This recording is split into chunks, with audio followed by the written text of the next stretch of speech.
భారతదేశంలోని ఒక దట్టమైన అడవి మధ్యలో ఎవరూ చేరుకోలేని ఒక రహస్య గ్రామం ఉంది. ఈ గ్రామాన్ని ప్రేతవనం అని పిలుస్తారు. ఈ గ్రామం చుట్టూ ఉన్న అడవుల్లో విషాదకరమైన చావుని ఎదుర్కొన్న వారి ఆత్మలు నివసిస్తున్నట్లు చెప్పబడింది. ప్రేతవనంలో కుంగిపోయిన వీధులు, శిథిలమైన ఇండ్లు ఉన్నాయి. వాటి కిటికీలు పగిలిపోయి మరియు తలుపులు గాలికి భయంకరంగా శబ్దాలు చేస్తున్నాయి. కొందరు చెప్పే కథలు ప్రతి ఒక్కరిలోనూ భయాన్ని రేపుతాయి.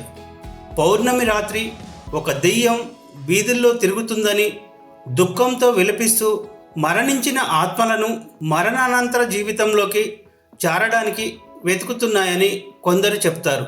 అలా ఒక రాత్రి శాంతి అనే యువతి ఊరి పొలిమేరలో ఒంటరిగా కనిపించింది. కూలిపోయి ఉన్న భవనాలపై పౌర్ణమి రోజు వింతైన కాంతిని ప్రసరింపజేస్తుంది.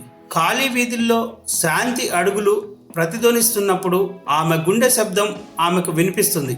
అకస్మాత్తుగా ఒక భయంకరమైన గాలి గ్రామాన్ని చుట్టుముట్టింది. శాంతి అడుగులు స్తంభించిపోయాయి. ఆమె ఒక స్త్రీ యొక్క రూపాన్ని ముఖాముఖిగా చూసింది. ఆమెకు కండ్లు లేవు, తెల్లటి వస్త్రధారణలో ఉంది. దయ్యం శాంతి చెయ్యిని అందుకుంది. ఆమె స్వరం గాలిలో గుసగుసలాడుతోంది. మాతో చేరండి అని మూలుగుతూ అన్న మాట ఖాళీ వీధుల్లో ప్రతిధ్వనించింది. నిజం తెలుసుకున్న శాంతికి తన వెన్నులో వణుకు పుట్టింది. ప్రేతవనం యొక్క మెలికలు తిరిగి ఉన్న వీధుల్లో కాపాడండి అన్న అరుపుతో పరిగెత్తింది శాంతి. దెయ్యంలో ఉన్న వ్యక్తి చాలా దగ్గరగా అనుసరించాడు. ప్రతి క్షణం చేరే కొద్దీ దుఃఖంతో కూడిన రోదనలు, బిగ్గరగా అరుపులు వినిపిస్తున్నాయి. పడిపోయిన శిథిలాల మీద నడుస్తున్నప్పుడు శాంతి భయంతో అడుగులు వేసింది. శాంతి గ్రామం అంచుకు చేరుకుంది. ఆమె దెయ్యం యొక్క పట్టు నుండి బయటపడింది. శాంతి ఊపిరి పీల్చుకుంటూ ఆమె ప్రేతవనం వైపు తిరిగి చూసింది. అది ఖాళీగా మరియు నిశ్శబ్దంగా కనిపించింది. తెల్లవారుజామున సూర్యుడి కాంతి అడవి మీద విరజిమ్మడంతో శాంతి ప్రేతవనం బారి నుండి తప్పించుకున్నట్లు తెలుసుకుంది.